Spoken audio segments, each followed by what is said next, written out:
Non, ça dit que pour le cas du bananier plantain, par exemple, il faut mettre le mocap. Parce que là, quand ça met CDRY+, c'est parce que ça veut dire, mais dans notre catalogue, ça veut dire que c'est très toxique. Parce qu'il y a le même mot là, moins. Et après, il y a normal. Après, il y a plus. Oui, et c'est ça nous, on appelle ça la toxicité. À l'école, ils appellent la sévérité du sol. Tu vois ce que je veux dire? Oui. Dry plus là, ça veut dire quoi? Dry, ça veut dire quoi? Sec. Dry plus, ça veut dire sec. Oui, c'est vrai, tu vois, l'intensité qui frappe au niveau de mes bottes là, ça chauffe à l'intérieur. Hein. Parce que normalement, en saturation aussi, on ne devrait pas être à juste 56%. En saturation, on devrait être à 100% ou 98%. Oui. Donc, dans le principe, on est dans la prise des données pour le dimensionnement du système d'irrigation. On en a déjà pris pas mal d'autres choses, donc l'altitude, ça dit la dénivelée, sûr avec les différents experts des différents domaines.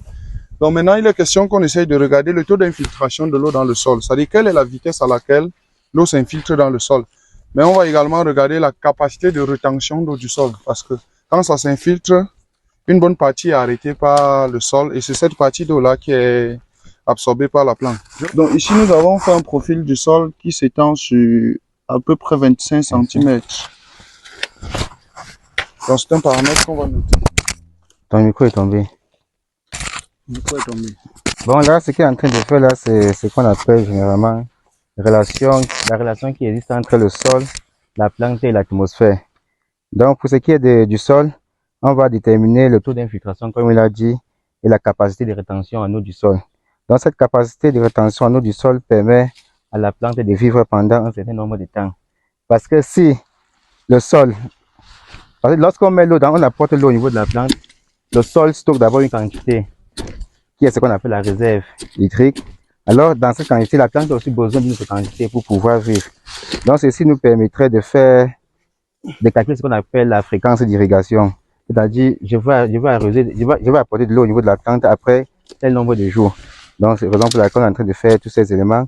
Et à côté de ça, il faut aussi regarder le côté climat, que ce soit atmosphère, l'ensoleillement qui entre dans ça, la pluviométrie qui entre dans ça, le vent, parce que le vent influence aussi au niveau de la capacité de rétention, d'évaporation et un certain nombre d'éléments. Ok, c'est bon. Donc j'ai essayé d'ajuster à 30. Parce que généralement, dans nos régions, c'est des arbres fruitiers et le bananier plantain. Et la profondeur courante, c'est 30. Donc on va aller à 30 cm en tout cas. Donc c'est un paramètre que je vais me noter. Bon, là on va juste apporter une certaine quantité d'eau volue. Il faut chronométrer le temps. On va regarder le temps à laquelle on a mis. Là on est à 12 centimes. Quand tu as lancé, on était à 12 centimes. Oui. Donc il est question qu'on attende. On va voir après une certaine date la nouvelle hauteur. Donc cela c'est pour mesurer le taux d'infiltration. Oui, la vitesse de l'eau à s'infiltrer dans le sol. Aussi, lorsqu'on va atteindre le niveau de saturation, on va aussi maintenant définir la capacité de rétention en eau du sol. Parce que ceci permet tout simplement de pouvoir ne pas arroser et l'eau c'est lessive. C'est-à-dire que si tu as une vitesse qui absorbe 1 mm d'eau la seconde et tu apportes 2, c'est pas intéressant parce que ça va se lessiver. Et des fois, ça va se lessiver avec des engrais et même le sol. Donc, ce qui n'est pas bon. Donc, à part le goutte à goutte, qui ne peut pas causer de lessivage, tous les autres systèmes, que ce soit laser spray ou l'aspersion qu'on compte faire ici, en général, il faut avoir la vitesse d'infiltration qui sera proportionnelle à la vitesse de rosée. Donc ça aussi, ça se calcule. Donc, je peux déjà faire une première mesure, puisqu'on va faire plusieurs mesures. Donc là, j'ai 9 centimes maintenant. 1 minute 11. Ok. Donc, ceci aussi permet de maîtriser le taux d'humidité dans le sol. Oui, relance. Parce que la plante a besoin d'une certaine humidité pour pouvoir fonctionner.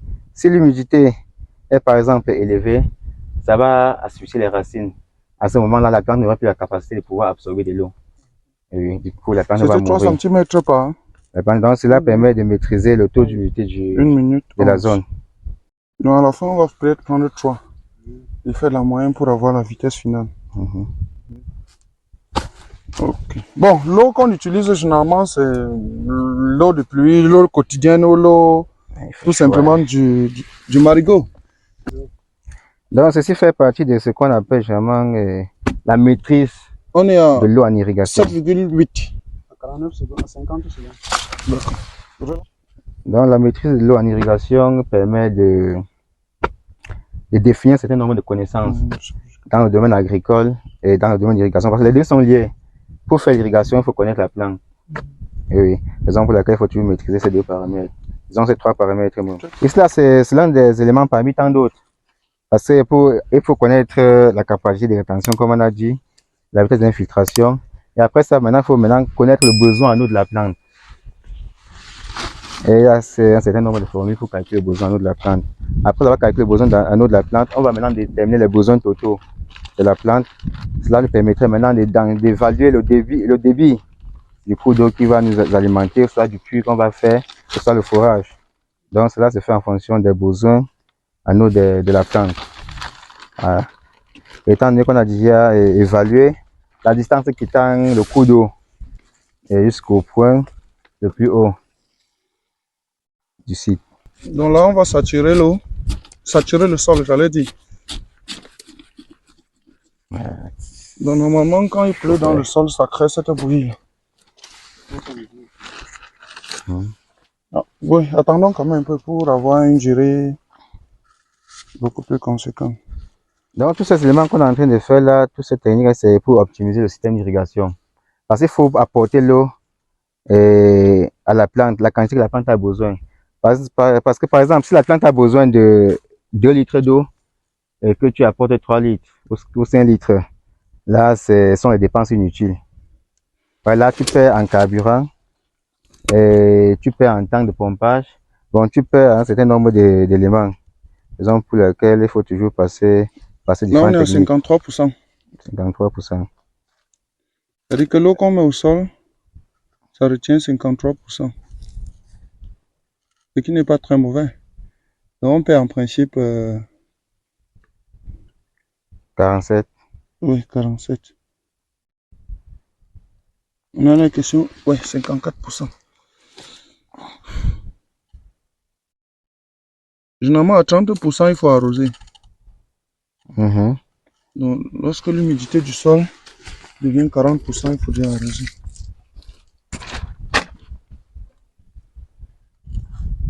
Ouais, ce qu'on va faire, c'est pour remonter l'humidité, par exemple, à un pourcentage donné. Oui, c'est bon, c'est bon. Et pour remonter l'humidité, c'est en fonction du taux d'infiltration qu'on va calculer là. Et aussi de la capacité de l'eau, du sol à pouvoir retenir de l'eau. Il y a certains sols, comme le sol sableux, qui libèrent plus de l'eau. Le sol là est cher, mon gars. Ok, on est allé jusqu'à 55. Parce que plus ça se stabilise, 50. Parce que ça prend la bonne donnée à la saturation. C'est-à-dire que lorsque l'eau ne peut plus s'infiltrer. Là, on atteint le niveau de saturation. Et si tu continues à arroser, ça va commencer maintenant à lessiver. À ce moment-là, ça transporte tout ce qui est fertilisant dans le site, que ce soit les engrais que tu as mis là-bas, que ce soit la bonne terre qui est en surface.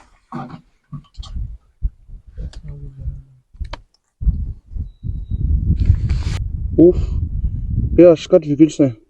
Ouais. C'est une donnée qui ne nous intéresse pas ici, mais très indispensable de connaître. Ça, vous comprenez ce que ça veut dire? On doit encore remonter ça. 4,5, ça dit que le sol est très acide. Oui. 4,5, c'est même grave. Oui.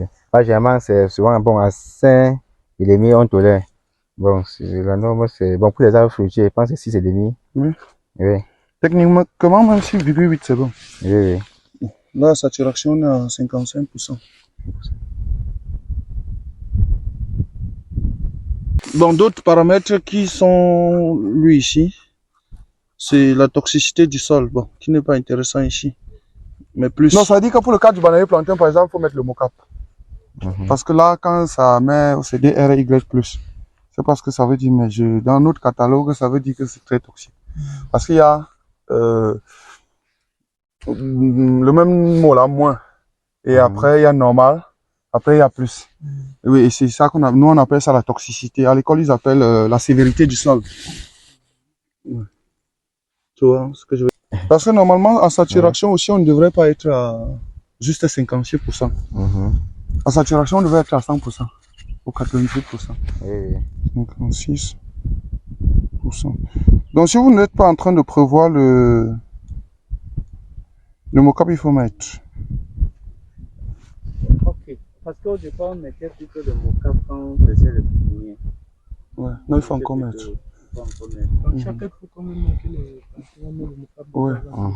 On met d'abord. Tu peux mettre, quand je vois ça là, c'est. Tu peux mettre 10 grammes. 5 à 10 grammes papier. Oui. C'est-à-dire une cuillère, une capsule de bière à 2 capsules de bière. Papier. Ça va donner. Mais sinon, vous n'allez pas observer la première année. Mais dès la deuxième année, vous allez voir les plantes qui tombent beaucoup. Ça tombe, ça tombe, ça tombe. Un petit vent de mars là va passer, ramasser tout. Ça tombe à l'immaturité. Donc il faut corriger ça directement maintenant. Okay, la saturation, c'est... Donc ce qu'on n'a pas mesuré ici, c'est la qualité de l'eau. Parce que comme on s'est dit, enfin comme on a vu, l'eau n'a pas assez de particules. Donc c'est une eau assez intéressante. Plus encore, si on fait le puits ou le forage, la qualité pour les plantes est bonne. Maintenant, l'éleveur peut dire autre chose parce qu'il est plus regardant. Bon, je disais ceci. Après ça, il y a d'autres éléments. La distance qui change du cours d'eau jusqu'au site. Donc, cela permet d'évaluer la quantité ou ça de quantifier la tuyauterie qu'il faut. Surtout la tuyauterie principale. Et à côté de ça, on va maintenant voir dans quelle mesure installer les tuyauteries secondaires, tuyauteries tertiaires en fonction du type d'irrigation qu'on va choisir. Je pense jusqu'à présent, on n'a pas encore analysé le type d'irrigation qu'on va installer. Hein, monsieur Canet? Oui, on va faire la levée là. Mais pour moi, la préparation du site est un facteur majeur. Oui, oui. La préparation du site est majeure. Mais sur le côté quand même, on peut bien faire de l'aspersion ici. Si on a l'eau à suffisance. Ouais, c'est ça le premier. Oui, si on a l'eau à suffisance. Parce que le goutte à goutte n'est déjà pas possible. Pour la première raison qu'il y a de la pente. La pente est grande. Généralement, quand la pente est grande, ça fait que les tuyaux vont s'éclater. Donc, que de sortir dans des goutteurs qui sont sur la ligne en haut, ça va préférer aller s'entasser en bas, oui. Et donc éclater le bas. Libérer. Donc, le goutte à goutte n'est pas possible. Le laser spray, peut-être encore, mais ce sera beaucoup trop coûteux. Donc, il faut vraiment qu'on mobilise de l'eau, qu'on stocke quelque part, comme on s'est dit là, et puis qu'on fasse l'aspersion. Maintenant, le plus dur pourrait être de mobiliser de l'eau ici, parce que la pente semble grande. Maintenant, il faut encore 60 mètres. Oui, 60 mètres. C'est un paramètre majeur. Hein. Il faut qu'on essaye de regarder vraiment, comment on s'est dit, la solution solaire, là, parce que j'ai bien peur que la solution avec le groupe soit beaucoup coûteuse. On peut avoir l'impression que c'est très moins coûteuse à coût terme, mais le carburant. Le carburant. Aussi, si vous prévoir les... Ah, toi, tu parles du groupe. Ouais. Je crois que c'est ce qu'il a déjà envisagé quand même. Ah oui. Mais ça peut être un kit de base, mais la solution solaire devrait être envisageable. Mais c'est plus facile de trouver les kits solaires avec des pompes même d'environ 100 mètres. Parce qu'il y a les kits de 45, les petits kits là. Il y a des très bons kits qu'on peut facilement porter. Si je positionne un asperseur là, il peut couvrir le secteur. Je positionne un de l'autre côté. Le problème c'est maintenant l'eau. Parce qu'il faut mobiliser de l'eau. C'est-à-dire faire venir l'eau qui tend soit du cours d'eau qui est à environ 200 ou 300 mètres jusqu'ici pour pouvoir étudier le mode de pompe sur ça, soit faire le puits au forage pour pouvoir mobiliser de l'eau et stocker. C'est de faire des puits. Mais je ne sais pas maintenant si vous m'envoyez ça, je ne sais pas si le 8 puits va suffire pour les 20 hectares. 8 puits. Bon, on va évaluer. Oui, je vais calculer le besoin en eau avec la distance entre les planctons que tu vas me donner. Ça dit que c'est 2000 pieds à l'hectare, c'est 1500 pieds à l'hectare. Avec ça, on peut calculer le besoin en eau. Maintenant, l'évidence voudrait quand même qu'on fasse un puits test. Le puits test, ça sera d'abord pour la maison.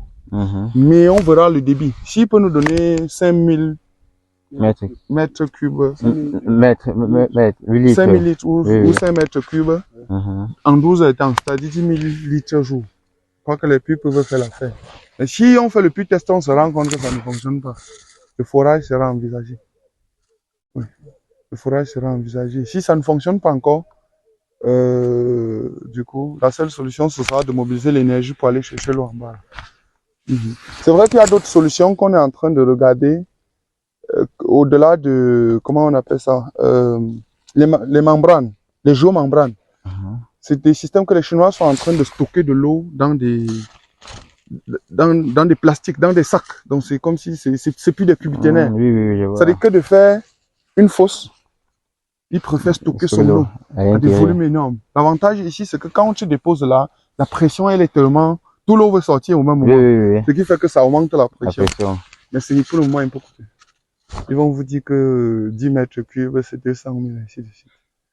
Ouais, c'est que ici, l'objectif ici de faire les puits, ce n'est pas de pomper directement du puits pour arroser, c'est d'abord mobiliser l'eau quittant du puits pour stocker, avant maintenant de quitter, avant de quitter de la zone de stockage. Donc, le puits, c'est pour...